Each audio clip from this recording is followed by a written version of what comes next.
Assalamualaikum and very good day. I wish to all of you. Welcome to our forum for today. I'm Nur Susani binti Muhammad Sulaiman, your moderator for today's forum. Before we proceed to our forum, I would like to introduce all of our panelists, starting with our panel one. My name is Nur Shazwana binti Muhammad Yahya as a panel 1. My name is Nur Azira binti Jaafar. I am a panel 2. Hi, my name is Syaratu Anisha binti Muhammad Lizar as panel 3. Hi, my name is Nur Kasrina Nazifa binti Muhammad Asri as a panel. Hi, my name is Chuka Devi as a panel 5. Thank you, panel, for introducing yourself.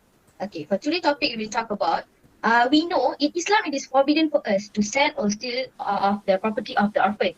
Even Allah gives us extraordinary condemnation for those who do it. Orphans usually need more support, assistance, and protection when their parents and father are gone. What do you think about this issue, panelist one? Okay, thanks to moderator for the explanation. So I as a panel 1, we explain in more depth. So the issue discussed by the moderator is related to Qiyas, which is an example of Qiyas selling orphan property. As we can now see, there are still many individuals who do not understand the meaning of Qiyas. So I will explain a little about the meaning of Qiyas. Qiyas mean measuring or ascertaining the length, weight, or quality of something, which is why scale are called miqyas. Thus, the Arabic expression kasat al-tawab bil dira means that the cloth was measured by the yardstick. I hope you can understand the meaning of qiyas. Thank you. I hand it back to the moderator. Well done, panelist one. It's already a great explanation about Qiyas. Maybe we can go for the panelist two.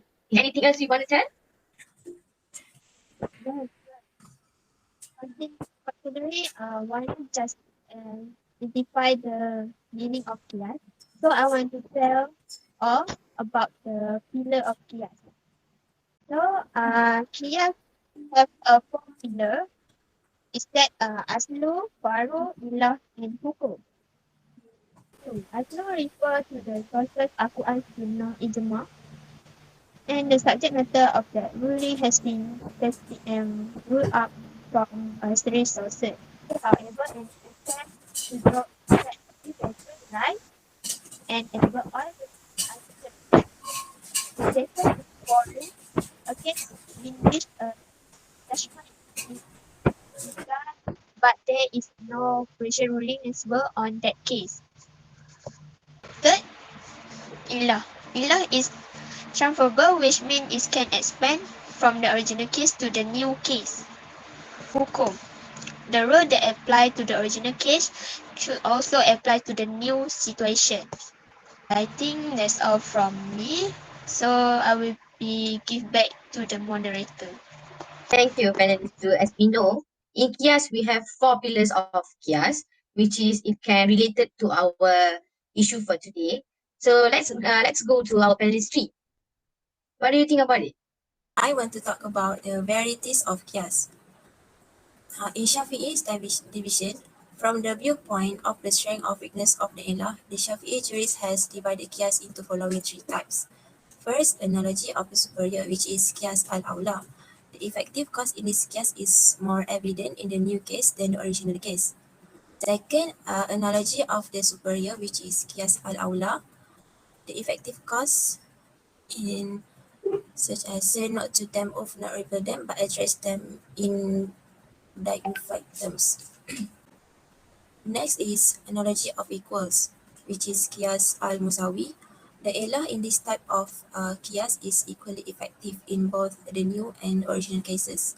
The last one for Shafi'i division is analogy of the inferior, which is Qiyas al-Adna. The effective cause in this form of Qiyas is less clearly effective in the new case than the original case. So I think that's all for me.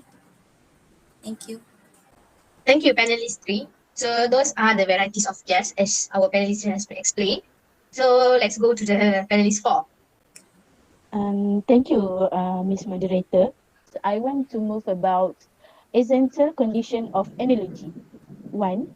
Every Quranic verse and hadith is ineligible for qiyas, which is only the duration of mujahid trades juris. The text law must be not limited to a certain purpose or circumstance. Third, Hanafi and Maliki believe that analogical deducations can be found on already existing deducation. However, certain Shafi'i and Hanbali things acknowledge this possibility as well. The effective reason, not the text language, must be acknowledged. An analogical must be founded on a literate that the human mind can understand. Lastly, the law of the text cannot be altered because of the deducation. I think that's all from me. Back to you, Miss Moderator. Thank you. Thank you, panelist 4, for the great explanation. Let's move to our final panelist. Thank you, moderator. I would like to explain classical example of Qiyas. The first one is the Quran forbids selling or buying of goods after the last call for Friday prayers until the end of the prayer as stated in Surah Al-Junah. This provision is extended to all kinds of transactions and activities such as agriculture, administration, and others. The second, the Prophet said in a hadith that the killer shall not inherit from the victim. By analogy, this ruling is extended to bequest, which will implicate that the killer cannot benefit from the will of his victim. And the third is, according to the hadith, it is forbidden for a man to make an offer to betrothal to a woman who is already engaged to another man, unless the latter discontinues the relationship. Thirdly, smoking in Moscow. And the fourth is life insurance. And the finalized is criminal misappropriation property. Thank you, moderator. I hope will be my explanation and in my perspective. It's a great example that we have been know about Qiyas. So this is our final section. Let's move to Q&A. We'll start with who's going to ask the question? Start it. I would like to ask question which is, what is the example of Qiyas in Malaysia? Dear audience, is there anyone going to answer her question? Yes. Okay. Thank you for the Penify for the question. Okay. One of the example of Qiyas in Malaysia is drug consumption. If we refer to the Quran and Hadith, there is no argument from either of them that especially mention the law of taking drugs. However, in intoxicating nature of a drug indicator, that the law of drug can be equated with the law of alcohol mentioned in Quran and Hadith. That's all for me. Thank you. That's a great answer. Others, do you have any question to ask more? Okay, I want to give a question. In what circumstance do Sunni Muslim allow the use of Qiyas analogy? Anyone can answer it? Hi, I would like to answer your questions. All right, that's a great question coming from the panel one. So, as we all know, Qiyas is the first and the most dependent source of Islamic law. In Islamic law, Qiyas is a process of deduction by which the law of text, Nas, is applied to cases which has not been covered other sources of Islamic law.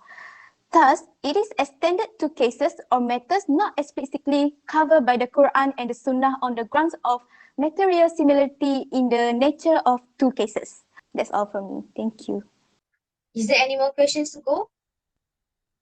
Yes, I want to ask a question about why do some legal scholarships reject the use of analogy? Can anyone answer it? Hi, I would like to answer the question, which is why do some legal scholars reject the use of analogy?